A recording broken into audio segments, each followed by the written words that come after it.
제자반 10번째 시간입니다. 인간은 하나님의 형상을 닮았습니다. 첫 번째가 The Natural Image of God, 하나님의 자연적 형상을 닮았고, 두 번째가 The Political Image of God, 하나님의 정치적 형상을 닮았습니다. 그리고 세 번째가 The Morality Image of God, 하나님의 도덕적 형상을 닮았습니다. 인간은 하나님의 도덕적 형상을 닮았기에 선과 의를 추구할 때 행복하고 악과 불의를 추구해서는 결코 참된 행복에 도달할 수 없습니다. 왜 도덕이 필요할까요? 그 이유는 나는 이 세상에 나 혼자 존재하는 것이 아니라 다른 사람과 함께 우리로 존재하고 있기 때문입니다. 우리는 왜 우리로 존재할까요? 그 이유는 하나님께서 우리로 존재하고 계시기 때문입니다. 하나님은 인간이 혼자 사는 것을 좋지 않다고 하셨습니다. 창세기 2장 18절입니다. 여호와 하나님이 이르시되 사람이 혼자 사는 것이 좋지 아니하니 내가 그를 위하여 돕는 배필을 지으리라 하시니라. 왜냐하면 하나님께서 우리로 계시기 때문입니다. 기독교가 믿는 하나님은 삼위일체 하나님이십니다. 삼위일체는 신학 용어로 트리니티라고 하는데요. Three persons in one Godhead입니다. 뜻은 세 분의 위격으로 존재하는 한 분입니다. 이 표현은 주 2세기에 이레니우스가 시작했고 터툴리안이 구체화시켰습니다. 세 분이신 하나님이 한 분으로 존재하신다는 것을 인간이 어떻게 이해할 수 있을까요? 인간의 지식으로는 이 신비에 도달할 수 없기 때문에 신학적으로 많은 시행착오를 겪었습니다. 대표적인 오해가 첫째로 양태론입니다.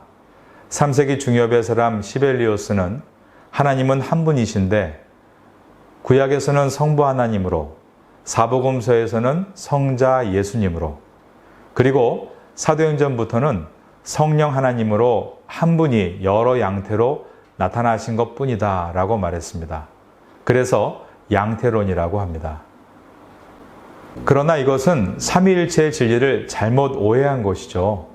하나님이 시대에 따라 여러 양태로 나타난 것뿐이라면 예수님께서 매일 저녁마다 하나님 아버지께 기도하신 것을 설명할 수 없는 것입니다. 대표적인 두 번째 오해는 삼신론입니다. 세 분의 하나님이 각각 개별적으로 계시다는 설명입니다. 사실 인간의 머리로는 가장 받아들이기 쉬운 주장입니다. 그러나 이 이론은 삼위일체 중에 삼위는 설명할 수 있지만 일체를 설명하지 못합니다.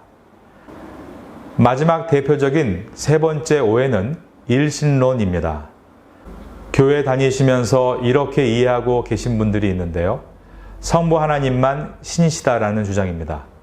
성자 예수님은 제1피조물이라고 하고 성령님은 인격이 아니라 물건과 같이 이트라고 표현합니다. 잘못된 주장이죠.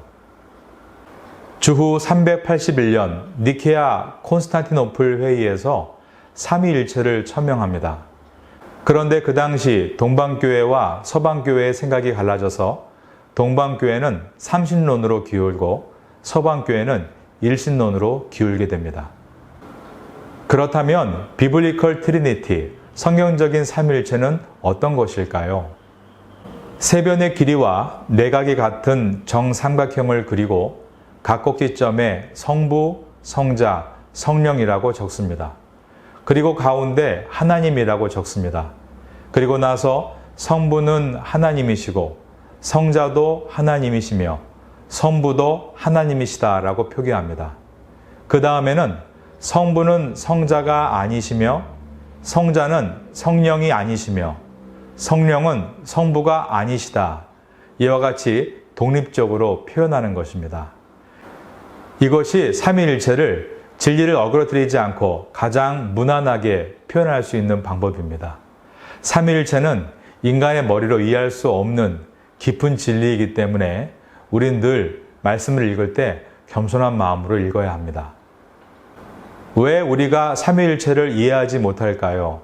그 이유는 인간이 죄를 짓고 난 후에 우리라는 원뜻이 파괴됐기 때문입니다. 하나님은 흙으로 사람을 지으셨습니다. 그 사람의 이름은 아담이었는데요. 사람이 혼자 있으니까 남자 여자의 구분이 없었겠죠. 아담은 히브리어인 아다마에서 왔습니다. 아다마란 뜻이 흙입니다. 아담은 붉은 흙이란 뜻입니다. 하나님은 아담이 혼자 있는 것을 보시며 좋지 않다고 말씀하셨습니다. 왜냐하면 하나님께서 우리로 계시기 때문입니다. 그래서 아담을 깊이 잠들게 하시고 아담의 갈빗대를 가지고 하와를 만드셨습니다. 여기서 중요한 것은 하나님께서 하와를 지으실 때 또 다른 흙을 사용하신 것이 아니라 아담의 뼈를 취해서 지었다라는 사실입니다. 창세기 2장 21절과 22절입니다.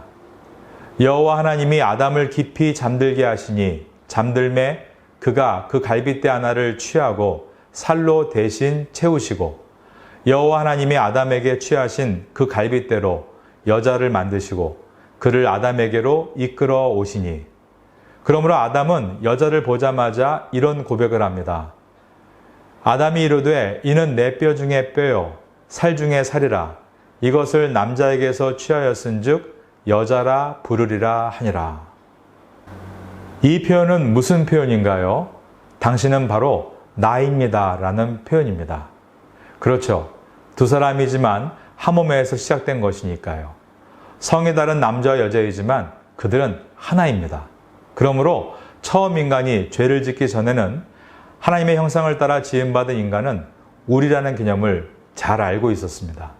그래서 그들은 서로 벌거벗었지만 부끄러워하지 않았다라고 되어 있습니다. 아담과 그의 아내 두 사람이 벌거벗었으나 부끄러워하지 아니하니라. 이 표현은 단순히 벗은 몸을 부끄러워했다가 아니라 아담과 하와는 서로 하나임을 알았다는 뜻입니다. 아담과 하와가 자녀가 생겼습니다. 어떻게 생겼나요? 하나님이 또 다른 흙으로 자녀를 지으셨나요? 그렇지 않죠. 아담과 하와를 통하여 자녀가 나타났습니다. 그러므로 아버지와 어머니와 자녀, 이렇게 세 인격이지만 하나입니다. 이처럼 하나님은 당신의 형상을 따라 인간을 지으실 때 인간이 하나님과 같이 하나임을 아는 존재로 지으셨습니다. 그러나 인간이 죄를 짓고 나서 가장 먼저 파괴된 것이 우리를 잃어버리는 것이었죠.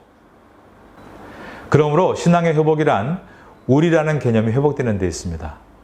시기하고 질투하고 미워하고 싸우고 죽이는 우리가 아니라 이해하고 받아주고 섬기고 살리는 우리가 될 때 하나님께서 디자인하신 원래의 모습으로 회복되는 것이죠. 그러므로 예수님께서는 주기도문을 통해서 이렇게 기도하라라고 가르치셨습니다. 하늘에 계신 우리 아버지요. 여러분, 여러분의 가족이 얼마나 중요한지 아시겠죠? 여러분이 만나는 주변 사람들은 우연히 만나는 것이 아니라 하나님께서 우리라는 은혜를 주시기 위해 만나는 만남의 축복입니다. 그래서 우리를 회복해 나가는 것이 신앙생활입니다. 다음 시간에는 어떤 우리로 회복되어 나가야 하는가에 대해 살펴보겠습니다. 아름다운 우리를 만들어 가시는 여러분 되시기를 축원합니다.